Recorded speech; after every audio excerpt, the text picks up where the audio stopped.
4 ஜெயிச்சு 24 எக்ஸிக்யூட்டிவ் எங்கள் டீமே வந்துட்டாங்க. அவங்க டீம் யாருமே ஜெயிக்கல.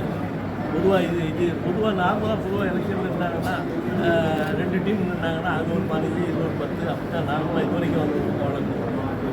இந்த தடவை தான் 24 அப்படி மொத்தமாக நாங்கள் ஜெயிச்சிருக்கோம். மற்ற எல்லா சின்ன எலெக்ஷன் அதுலேயும் நாங்கள் எல்லாத்தையும் 100% நடந்த எலெக்ஷன் நம்ம டீம் வந்து ஜெயிச்சிருக்கோம். இந்த இடம் நிர்வாகத்தை உங்ககிட்ட வர வாய்ப்பு இருக்கா? அது எப்போ நடக்கலாம்? ஆல்ரெடி மெஜாரிட்டி எங்களுக்கு வந்துருச்சு. நிர்வாகம் எங்கிட்ட இருக்குது. அந்த எக்ஸிக்யூட்டிவ் நிர்வாகம் பண்ணாலே நான் மெஜாரிட்டி. இந்த வெற்றிக்கு என்ன காரணம்? இந்த வெற்றிக்கு என்ன காரணம்? வெற்றிக்கு நான் ஒரு 9 வருஷத்துக்கு முன்னால் 9 வருஷம் நான் எதிர்க்கிட்டு இருந்தேன். அப்போ இருந்த நிர்வாகமும் இப்போ 3 வருஷம் அவங்க இருந்தாங்க. அந்த நிர்வாகத்தையும் மக்களுக்கு நம்ம கம்பேர் பண்ணி பார்க்கும்போது நம்முடைய நிர்வாகம் நல்லா இருந்துச்சுங்கிறத அவங்க அறிஞ்சதுனால எங்களுக்கு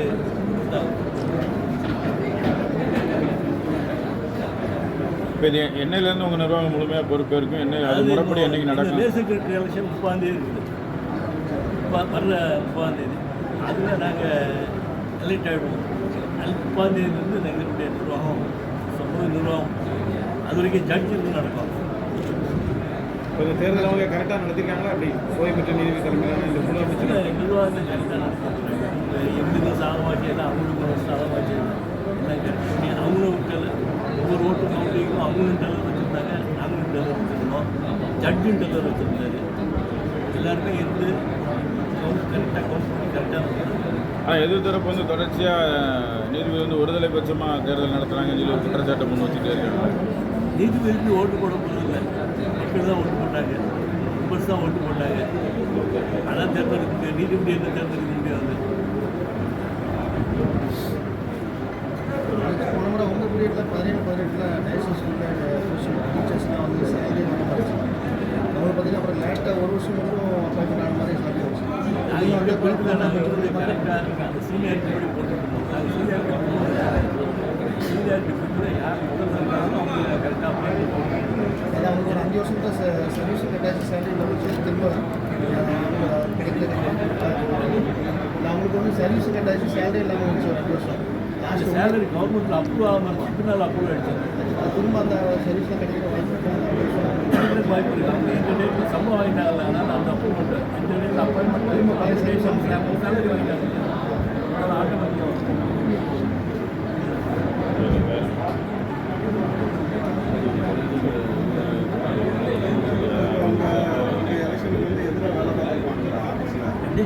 எலெக்ஷனில் எதிராக வேலை பார்த்துருக்காங்க.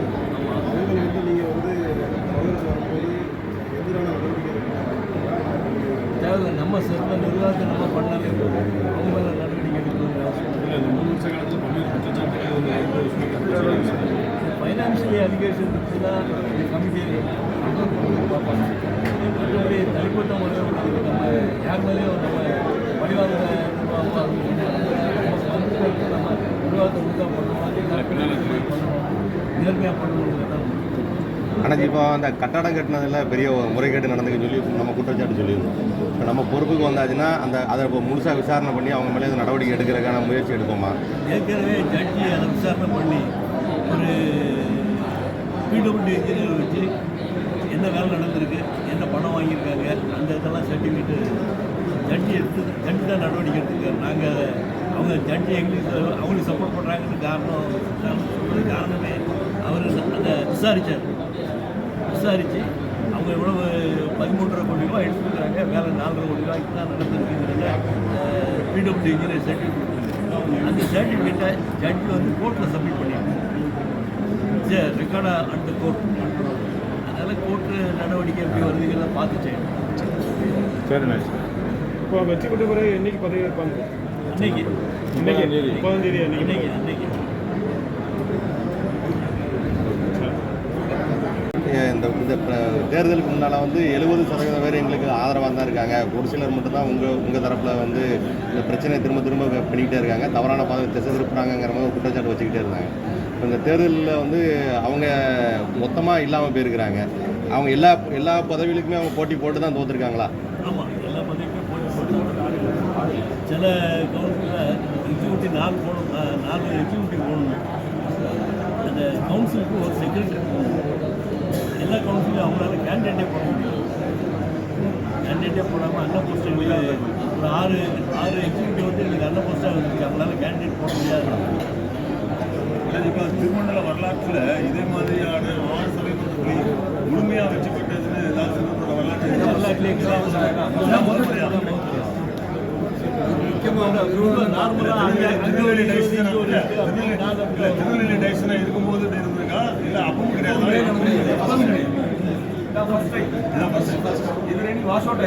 அதான் 3 வருஷம் திறமையாக ஆட்சி நடத்துனாங்க. அதோட இம்பேக்ட் தான் டோட்டலாக வந்து வாஸ் அவுட் ஆகிடுச்சு. நீங்கள் கேட்டீங்கல்ல 67% சொல்லி, அது வெறும் வார்த்தை மட்டும்தான். 67% இருந்தால் இன்னைக்கு எத்தனை பேர் வின் பண்ணியிருக்கணும்? ஒன்றுமே இல்லை. 24 கேண்டிடேட் போடுறதுக்கு கூட அவங்கள்ட்ட வந்து ஆள் இல்லை. அவ்வளவு அழகாக 3.5 வருஷமாக நிர்வாகம் நடந்திருக்கு. அதோட விளைவு தான். சரி நாமத்தில் டிஸ்ட்ரிக்ட் ராஜன் அணி சார்பாக வெற்றி பெற்ற அத்துணை சகோதரர்களுக்கும் சகோதரிகளுக்கும் என்னுடைய விஞ்ஞான நன்றியையும் நல்வாழ்த்துக்களையும் தெரிவித்துக் கொள்கிறேன். இன்றைக்கு சட்டத்தே இல்லாத திருமணத்தினுடைய சட்டத்திலே இல்லாத அளவிற்கு 2 நல்லபடி தூத்துக்குடி சேர்ந்திருந்த பொழுதும் சரி, இருந்த பிறகும் சரி, இதுபோல ஒரு மெஜாரிட்டியாக அனைத்து சபை மன்றத்திலும் ஒரு ஆசீர்வாதமான வெற்றி கிடைத்திருக்கிறது என்றால் அது டிஸ்ட்ரிக்ட் ராஜன் அவருடைய பணி. அவர்கள் கடந்த 9 ஆண்டு காலம் லேச்சலாளர் இருக்கும்போது செய்த நல்ல தொண்டு, இந்த கிறிஸ்தவ அமைப்பிற்கு, இந்த திருமண்டலத்திற்கு அவர் ஆற்றிய பணியின் நிமித்தமாக இன்றைக்கு 3 ஆண்டு காலம் ஒரு ஊழலாட்சி நடத்தியவர்கள் இன்றைக்கு மக்களால் இறைவந்து இயேசு கிறிஸ்துவினுடைய ஆசீர்வாதத்தினால் புறக்கணிக்கப்பட்டிருக்கிறார். புறக்கணிக்கப்பட்டு இன்றைக்கு எஸ்.சி.கே. ராஜனடி வெற்றி பெற்றிருக்கிறது என்றால் அதுக்கு முழு காரணம் அவங்களுடைய ஊழல். இன்னைக்கு அவங்க சொன்னாங்க 70 பேர் இருக்காங்க, 79 பேர் இருக்கான்னு நீங்கள் கேட்டீங்க. ஒன்றுமே கிடையாது. எல்லாம் பொய், ஃப்ராடு, புத்தலாட்டு, மூலதனமே அதான். அதனால தான் இன்றைக்கி அவங்க வந்து படுதோடி அழைச்சிருக்காங்க. இதுவரைக்கும் எந்த இதுலேயும் இப்படி ஒரு தேர்தல் பார்த்தீங்கன்னா அவங்களுக்கு 60% வரும், இங்கே 40% வரும், அப்படி தான் வரும். ஆனால் இன்றைக்கி அப்படி இல்லை, முழுமையாக வாசம். ஒருவர் கூட அவங்க வெற்றி பெறவில்லை. அந்த அளவுக்கு முடிந்த காரணம் வந்து அவங்க செய்த ஊழல். அடுத்தாப்புல பார்த்தீங்கன்னா எங்களுடைய தலைவர் எஸ்.சி.கே. ராஜன் அவர்கள் ஆற்றிய நட்பண்பு, அவருடைய அன்பிலாலும் அவருடைய அழகான இந்த திருமணத்தை நடத்திய வழியிலாலும் தான் இன்றைக்கு ஒரு ஆசீர்வாதமான வெற்றியை இறைவன் இயேசு கிறிஸ்துவர்கள் எங்களுக்கு தந்திருக்கிறார்கள். இதை உழைத்த வாக்களித்த அத்துணை நண்பர்களுக்கும் மீண்டும் என்னுடைய விஞ்ஞான நன்றி தெரிவித்துக் கொள்கிறேன். நன்றி, வணக்கம்.